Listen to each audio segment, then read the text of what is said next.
best friend ko, welcome again sa ating The Best Kusina. And here again, another recipe, a simple Pinoy recipe mga best friend.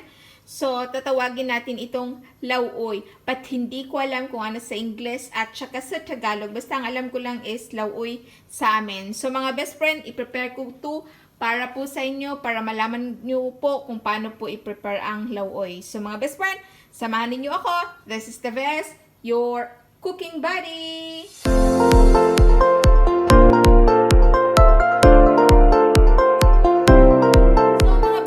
Lauoy. Ayan, lauoy po mga best friend is a Cebuano or Visayan recipe mga best friend. Ito po ay kind of vegetable soup. Ayan mga best friend na common po sa Pilipinas.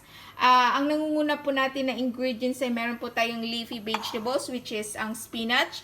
Kasi po sa Pilipinas po pwedeng gamitin yung alugbati, malunggay, but we don't have here in Hong Kong. So I use spinach. So mga best friend, also we have here also a squash. We have here an okra and green chili, beans or string beans. We have also here mushroom. So mushroom, best friend, is a very good in soup, especially in the Philippines. We love mushroom put in a soup recipe. And we have here also mga best friend spring onions, ginger, tomatoes, and of course mga best friend, the meat we will use commonly in the Philippines is we have here a fried fish. So this is a mackerel fish, and then I fried it first and then later we will put in the soup. And then we have also here, best friend, we just only use a garlic, salt, and the black pepper for our for the taste of our lauoy. So ayan na mga best friends, so let's start cooking. So ayan na mga best friend, we will start the cooking cooking showdown. Ayan mga best friend, so we have here a boiled water, best friends, 2 liters of water mga best friends. So it's already boiled, and first best friend, we put first our ginger, spring onions, and the tomatoes. So ilagay na po natin siya lahat. So ayan, and then let it boil again mga best friend for around 1 minute para mag-absorb po yung lasa ng ating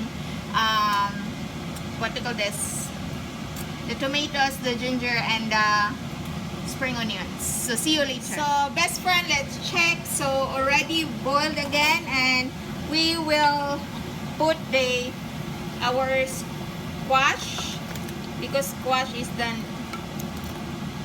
medyo matagal siya maluto. So and also we put this one, the string beans. So we will cover it first. So mga best friend, let's check ang ating niluto mga best friend kung ano na, malambot na yung squash natin. So medyo okay na siya mga best friend. And then ilagay na natin ang ating okra, lagyan na natin ang ating green chili, and ilagay na din natin ang ating mushroom. Yan.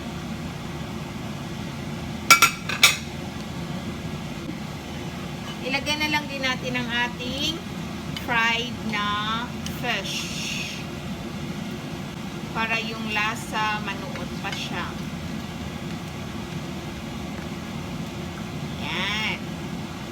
And then lagyan natin siya ng black pepper. Ayan.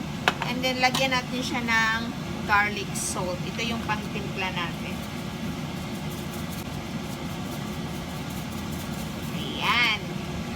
And then i-ano lang natin, i-mix para matunaw yung salt. And then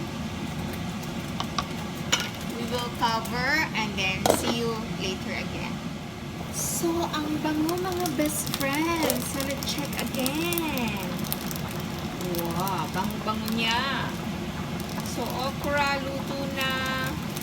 So, ilagay na natin ang ating the leafy, which is ang ating spinach.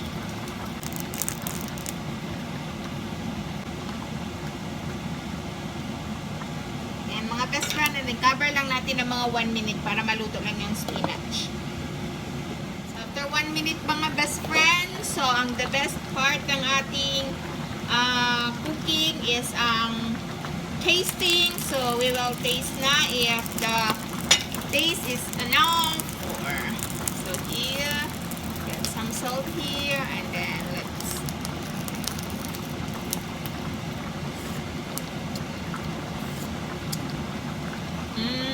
masarap, but kulang siya ng asin. Lagyan natin ng asin.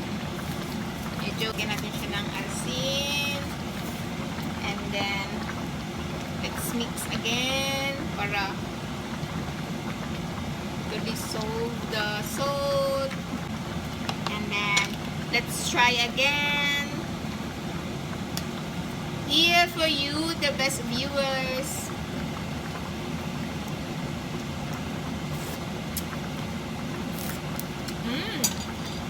Wow! Mga best friend, perfect! The best! Paramis! Ayan. So, mga best friend, we will serve na. So, ready ang table.